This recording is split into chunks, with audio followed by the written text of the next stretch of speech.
100కు పైగా దీర్ఘకాలిక సమస్యలకు ఎటువంటి ఆపరేషన్ దుష్ప్రభావాలు లేకుండా హోమియోపతి చికిత్స. Welcome to iDream media. So జనరల్గా B12 డెఫిషియన్సీ ఈ మధ్యకాలంలో ఎక్కువగా మనం చూస్తూ ఉన్నాము. అయితే B12 డెఫిషియన్సీ ఉంటే ఎలాంటి లక్షణాలు కనిపిస్తాయి, B12 డెఫిషియన్సీని న్యాచురల్ వేస్లో ఎలా కరెక్ట్ చేసుకోవచ్చు, ఎలాంటి ఆహారాలు తీసుకోవాలి, వెజిటబుల్ థెరపీ దీని గురించి ఏం చెప్తుంది, వివరాలు తెలుసుకుందాం. మనతో పాటు ప్రముఖ vegetable therapist and Sun Spiritual Society founder Vikramaditya Guruji ఉన్నారు. గురూజీ నమస్తే అండి.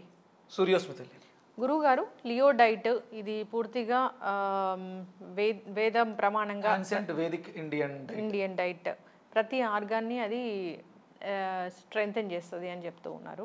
అయితే B12 డెఫిషియన్సీ గురించి, B12 డెఫిషియన్సీ అనేది వస్తే ఎలాంటి లక్షణాలు కనిపిస్తాయి, అంటే ఈ మధ్యకాలంలోనే ఎందుకు ఈ ప్రాబ్లం అనేది ఎక్కువగా కనిపిస్తుంది? అంటే మెడికల్ మాఫియా అంటే మెడికల్ మాఫియా మనం అంటే ఆ పేరు పెట్టాం, దానికి మాఫియా కాదు, మన జీవన విధానంలో వచ్చినటువంటి మార్పులు. నేను కూడా కొంతకాలం ఈ B12 డెఫిషియన్సీ కోసం ఇంజెక్షన్స్ని తీసుకునేవాడిని. దానికి అంటే కారణం ఏంటంటే డెఫిషియన్సీస్ మనం హెయిర్ గ్రోత్కి తక్కువ ఉన్న, హెయిర్ ఫాల్ ఎక్కువ ఉన్న, వైట్ హెయిర్ ఎక్కువ వస్తున్న, మన బాడీలో సరిగ్గా మూమెంట్ లేకపోయినా, కండరాలు క్షీణించిపోతున్నా, పిక్కలు ఎక్కువ లాగేస్తున్నా, అరికాళ్ళలో మంటలున్నా, మనకు మ్యాక్సిమం చెప్పేది ఇదే B12 డెఫిషియన్సీ వల్ల. ఈ B12 అనేది మనిషి కన్నా మనిషి లోపల ఉండేటువంటి ఆర్గాన్స్కి ఎక్కువ అవసరం. ఆ ఆర్గాన్స్ అన్ని స్ట్రెంగ్తన్గా ఉండడానికి. అంటే ఎందుకు స్ట్రెంగ్తన్గా ఉండాలి అంటే వాటికి ఆక్సిజన్ అవసరం. బ్లడ్లో సఫిషియంట్ ఆక్సిజన్ ఉండాలి. ఆ ట్రావెల్ జరగాలంటే B12 యొక్క ఆవశ్యకత. అంటే B12 ఒకటే కాదు, B12తో పాటు B కాంప్లెక్స్ ఫ్యామిలీ అని చెప్పొచ్చు. ఇది పూర్తిగా మన ఆర్గాన్స్కి అవసరం, మన ఇంటర్నల్ ఆర్గాన్స్ మెయింటెనెన్స్కి. ఇప్పుడు అనగానే ఈ మెయింటెనెన్స్ అనగానే మనకు గుర్తొచ్చేది B12 పుష్కలంగా దేంట్లో దొరుకుతుంది? పొట్టు ఉన్న ఎలాంటి అంటే మనం వెజిటేరియన్గా మాట్లాడుకుంటే ఇప్పుడు సొసైటీ అంతా ఎలా ఉందంటే B12 డెఫిషియన్సీ అంటే రోజు ఒక 1/2 కేజీ మేక మాంసం తిను, మేక లివర్ తిను, కోడి లివర్ తిను, అవి ఎక్కువ. అంటే మీట్లో మీకు ఎక్కువ ఉంది, మీట్లో B12 ఉంది. ఈ మీట్ పెరగడానికి B12 కావాలి. మాంసం వృద్ధి చెందడానికి మాంసాన్ని తీసుకోకూడదు. మనకు ఒక శాస్త్రం చెప్పుద్ది వేదంలో, ఘృతం వృద్ధయేత్ బుద్ధి, మాంసం వృద్ధయేత్ మాంసం, మృతం వృద్ధయేత్ మృతం. అంటే చనిపోయిన కళేబరాన్ని మరింతగా పెంచుద్ది. మాంసం తింటే కేవలం మాంసమే పెరుగుద్ది, బుద్ధి పెరగదు. నీ దగ్గర బుద్ధి క్షీణత ఉంది కాబట్టి మెదడు సరిగా పనిచేయక అవయవాల్లో ఆర్గాన్స్లో మాంసం వృద్ధి చెందట్లేదు నీకు. అందుకే నువ్వు పెంచుకోవాల్సింది బుద్ధిని, మెదడు యొక్క పనితీరును మెరుగుపరుచుకోవాలి. దానికి అద్భుతంగా పనిచేసేది ఏంటంటే ఘృతం. అది అంటే ఘృతం అంటే ఆవు నెయ్యి. అది గోఘృతం అన్నా కావచ్చు, మన గేదె నెయ్యి అయినా కావచ్చు. అంటే దాంట్లో ఏముంటుందంటే కాల్షియం బాగుండడం ద్వారా, హై కాల్షియం ఉంటుంది. ఆ హై కాల్షియం ఉన్నప్పుడు బోన్ స్ట్రక్చర్ స్ట్రాంగ్గా ఉన్నప్పుడు దాని చుట్టూ ఉండేటువంటి ఫ్లెష్ ఎంత ఉండాలి, ఎంత మాంసం ఉండాలి, నేను చేస్తున్న వర్క్ ఏంటి, మీరు చేస్తున్న పని తగ్గట్టుగా మీ మాంసం వృద్ధి చెందాలి. అంటే ఈ డీటెయిల్ అంతా ఎక్కడుందంటే కాల్షియంలో ఉంది. మనం B12 డెఫిషియన్సీ అంటే B12 తీసుకుంటాం, అప్పుడు మనకి కాల్షియం ప్రాబ్లం వస్తుంది. దీంట్లో పరిష్కారం ఏంటి అంటే ఘృతం తీసుకుంటే, అంటే ఫ్యాట్స్ మనకు కావాల్సిన న్యాచురల్ ఫ్యాట్స్ తీసుకుంటే మన బాడీకి కావాల్సిన అన్ని పోషకాలని అది తేవడానికి. ఆవు నెయ్యి ఇప్పుడు ఆవు నెయ్యి జనరల్గా ఎట్లా తీసుకోవాలి గురూజీ? అంటే మనకి కంపల్సరీ ఉందమ్మా, ఆవు నేతితో అభికరించని ఆహారం విషతుల్యము అంటుంది శాస్త్రం. అంటే తినొద్దు, ఫ్యాట్స్ లేని అన్నాన్ని మనం భుజించొద్దు. మన పూర్వం అంతా కూడా అంటే వేదంలో కూడా దీని గురించి ప్రస్తావన ఉంది, గోఘృతం గురించి, ఆవు నేతి గురించి. మిగతా వాటి గురించి ఎక్కడా ఉండదు మనకి. అంటే తర్వాత చరక సంహితల్లో మనిషి తీసుకోవాల్సిన వాటిలో ఆముదం ఒకటి ఉంటుంది, ఆవు నెయ్యి ఉంటుంది, అంతే.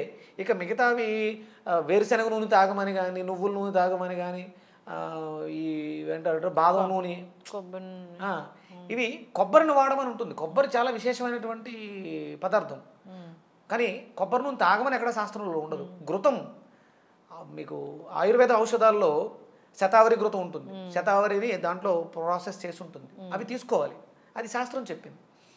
ఇది మీకు మీ శరీరంలో సఫిషియెంట్ ఫ్యాట్స్ ఉన్నప్పుడు మీ బాడీ దాన్ని తయారు చేసుకుంటుంది మాంసాన్ని. అంతే తప్ప మాంసం బాగుండాలి, B12 బాగుండాలి, B12 పుష్కలంగా ఉన్నటువంటి మాంసాన్ని తినటం కాదు.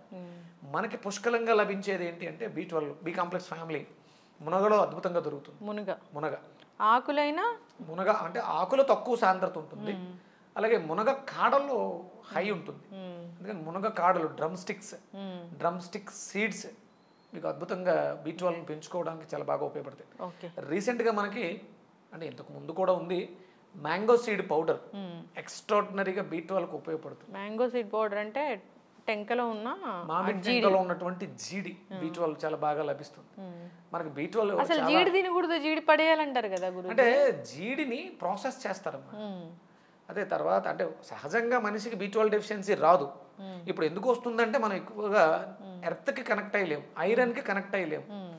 భూమికి ఎప్పుడైతే కనెక్ట్ అయ్యలేమో పోషక లోపాలు వచ్చినాయి మన బాడీకి. భూమికి కనెక్ట్ అవ్వడం అంటే ఎనర్జీ, అంటే చెప్పులు లేకుండా నడవటం, మీకు సరైన వాకింగ్ లేదు, మీరు సఫిషియెంట్గా అంటే ఇప్పుడు మార్కెట్ ఎలా తయారైందంటే B12 డెఫిషియన్సీ ఉంది కాబట్టి B12 టాబ్లెట్స్ విపరీతంగా అమ్మేస్తుంది, B12 ఇంజెక్షన్స్ అమ్మేస్తుంది. నేను కూడా తీసుకున్నానని చెప్తున్నాను కదా. ఇవి కాదు, మీరు ఎప్పుడైతే ఎర్త్కి కనెక్ట్ అయి ఉంటారో అంటే మార్నింగ్ వాకింగ్ బాగా చేయడం ద్వారా ఎర్త్కి కనెక్ట్ అయి ఉంటారు, దాని ద్వారా మీ కాళ్ళు రక్తాన్ని తయారు చేస్తాయి. నడక లేదు, వ్యాయామం లేదు. మీరు B12 ఈ సప్లిమెంట్స్ బయట నుంచి ఎన్ని ఇచ్చినా వృధా. న్యాచురల్గా మీ బాడీలో అది తయారవ్వాలి. అలా తయారవడానికి కొంత సపోర్ట్ ఏంటంటే అప్పుడు మనం జీడి దగ్గరికి వెళ్ళాలి. నేను జీడి బాగా తీసుకుంటాను, మ్యాంగో సీడ్ పౌడర్ బాగా తీసుకుంటాను, నేను కూర్చొని పని చేస్తానంటే అది కూడా మీకు పనిచేయదు. మీరు వాకింగ్ చేస్తూ మధ్యాహ్నం భోజనం తర్వాత మజ్జిగలో ఒక spoon mango seed powder process చేసినటువంటి అంటే దాన్ని శుద్ధి చేసినటువంటి మ్యాంగో ఎప్పుడు దాన్ని మజ్జిగలో కలుపుకొని కొంచెం సైంధవ లవణం కానీ బ్లాక్ సాల్ట్ కానీ కలుపుకొని తీసుకుంటే టేస్టీగా ఉంటుంది. ప్లస్ మీ బాడీ ఇండైజెషన్ ప్రాబ్లం ఉంటుంది, B12 డెఫిషియన్సీ ఉన్న వాళ్ళకి ఇండైజెషన్ ప్రాబ్లం కూడా ఉంటుంది. ఇవి తీసుకోవడం వల్ల డైజెషన్ ఇంప్రూవ్ అయ్యి ఆ పదార్థంలో ఉన్నటువంటి B12ని మీ శరీరం కరెక్ట్గా తీసుకుంటుంది.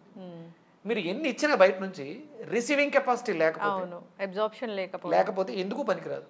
అందుకని దయచేసి B12 కోసం మాంసం మీద డిపెండ్ అవ్వకండి, ఈ చెప్పే ప్రచారాలని నమ్మకండి. మీకు న్యాచురల్ B12 కావాలంటే మీరు ఎంతో కొంత గ్రౌండ్కి కనెక్ట్ అయి ఉండాలి, వాకింగ్ చెయ్యాలి, నడవాలి. ఇదే చెప్తుంది. నడవాలంటే మట్టిలో నడవాలి, చెప్పులు లేకుండా నడవాలి. కాళ్ళకి రాళ్ళు గుచ్చుకుంటాయి, దానికి మీరే పూచి అంటే మెత్తగా ఉండేటువంటి ప్రాంతాల్లో చూసుకుని గడ్డిలో నడివితే చాలా శ్రేయోదాయకం. చెప్పులు లేకుండా నడవడానికి ప్రయత్నం చేయండి. మీరు కూర్చున్నప్పుడు ఇంట్లో అంటే ఎంతో కొంచెం ఎర్త్ ప్లేస్, కాళ్ళు పెట్టి కూర్చోవడానికి కావాల్సిన ఎర్త్ ప్లేస్ సెలెక్ట్ చేసుకోండి. కొంత బయట నుంచి అన్నా మనం ఈ పూల కుండీల కోసం మట్టి తెచ్చుకుంటూ ఉంటాం, అలాంటి మట్టిని తీసుకొచ్చి కొంత మీరు గ్రాస్ని మనం ఇలాగ గోధుమ గడ్డి జ్యూసు ఇలాంటివి చేస్తున్నాం, దానికోసం పెట్టుకున్నట్టు ఒక చిన్న ఫుడ్ ఏరియా తయారు చేసుకుని మామూలు ఈ గడ్డి పీచివి దొరుకుతుంటాయి మార్కెట్లో, ఇది న్యాచురల్ గడ్డి అమ్మేటువంటి ఈ నర్సరీస్లో అమ్ముతూ ఉంటారు.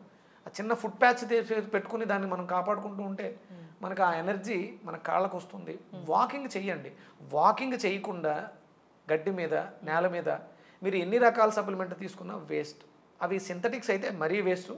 న్యాచురల్ ప్రోడక్ట్స్ తీసుకున్నా మీరు నడవాలి. నడిస్తేనే మీ కాల్షియం బాగుంటే B12 పెరుగుద్ది. కాల్షియం బాగోకుండా బోన్స్ బాగోకుండా మీరు ఎంత B12 తీసుకున్నా వేస్ట్. చక్కగా చెప్పారు గురూజీ. B12 డెఫిషియన్సీ వస్తే చాలా మందిలో అలసట ఉంటుంది, నీరసంగా ఉంటుంది, ఫెటిగ్ ఉంటుంది. సో రకరకాలుగా ఇప్పుడు కిడ్నీ ప్రాబ్లమ్స్ అన్ని దానివల్ల B12 డెఫిషియన్సీ వల్ల. దయచేసి ఇంజెక్షన్స్, టాబ్లెట్స్, సప్లిమెంట్స్ జోలికి వెళ్ళకండి B12 విషయంలో. న్యాచురల్గా వంకాయలో మీకు B2 దొరుకుతుంది, B కాంప్లెక్స్ ఫ్యామిలీలో B2 దొరుకుతుంది. మిగతా B6, B5 ఇవన్నీ కూడా మీకు ములక్కాళ్ళు దొరికేస్తాయి. B12 కూడా పుష్కలంగా B12 ఎక్కువ ఉంటుంది, మిగతా అవన్నీ కూడా తక్కువగా ఉంటాయి. వంకాయలో B2 ఎక్కువ ఉంటుంది. ఇవి రెండు కలవడం వల్ల మీకు అద్భుతమైనటువంటి B12 మీ బాడీ అబ్జార్బ్ చేసుకుని డైల్యూట్ చేసుకుని మీ కిడ్నీలు, ఊపిరితిత్తులు అద్భుతంగా పనిచేయడానికి ఉపయోగపడుతుంది. కిడ్నీ పేషెంట్కి ఆస్తమా వస్తుంది, ఆస్తమా పేషెంట్కి కిడ్నీ ప్రాబ్లం ఉంటుంది, అతిమూత్ర వ్యాధి, ఇవి రెండు లింక్ అనమాట. అందుకని వంకాయ ములక్కాడ చాలా అద్భుతమైనటువంటి కాంబినేషన్. మనం చేసాం వంకాయ మునక్కాడ టమాటా కర్రీ B12కి. అవును, ఎక్సలెంట్గా పనిచేస్తుంది. చేద్దాం గురువు గారు, కొంచెం టైం ఇవ్వండి మాకు. రకరకాల రెసిపీస్, మీ డైట్ ఉంది కాబట్టి already Leo diet, living energetic organ diet, Vedic ancient Indian diet. Follow అవ్వాలని కోరుకుందాం గురువుగారు. B12 డెఫిషియన్సీ ఉన్న వాళ్ళు ఇవి ట్రై చేయాలని కోరుకుందాం. మ్యాంగో సీడ్ పౌడర్ చాలా ఫేమస్ అయిపోయింది, అందరూ వైరల్ అయిపోయింది, అందరూ తీసుకుంటూ ఉన్నారు. అంటే దాని ప్రాసెస్ కరెక్ట్గా చేస్తున్నారు లేదో చూడండి. అవును, క్లీనింగ్ అవి లేకపోతే దానివల్ల వచ్చే సైడ్ ఎఫెక్ట్స్ ఉంటాయి. అథెంటిసిటీ ఉన్న బ్రాండ్ తీసుకుంటే మంచిది. సో ఫాలో అవ్వాలని కోరుకుందాం. చాలా చక్కటి ఇన్ఫర్మేషన్. ధన్యవాదాలు. సూర్యోస్మితలి. And don't forget to subscribe to iDream. And for more videos, Please subscribe to iDream. Please subscribe to iDream. Please subscribe iDream. And please subscribe to iDream. For more videos, subscribe to iDream. please like, share and subscribe to the channel. Congratulations, iDream. Subscribe to iDream. Subscribe to iDream. So subscribe to iDream Media. iDream ki iDream team andarki huge congratulations. Please subscribe iDream Media. Please subscribe to iDream. Subscribe iDream. Please subscribe to iDream. iDream అంటే నా కళల channel subscribe చేసుకున్న నోరు తిరుగుతలేదు, మీరైతే గంట గుర్తు కొట్టండి. For more such videos, please subscribe to iDream. Subscribe to iDream. Please subscribe to iDream. Please subscribe iDream Media. Please do subscribe to iDream. Please subscribe to iDream Media. For best entertainment and information, please subscribe iDream.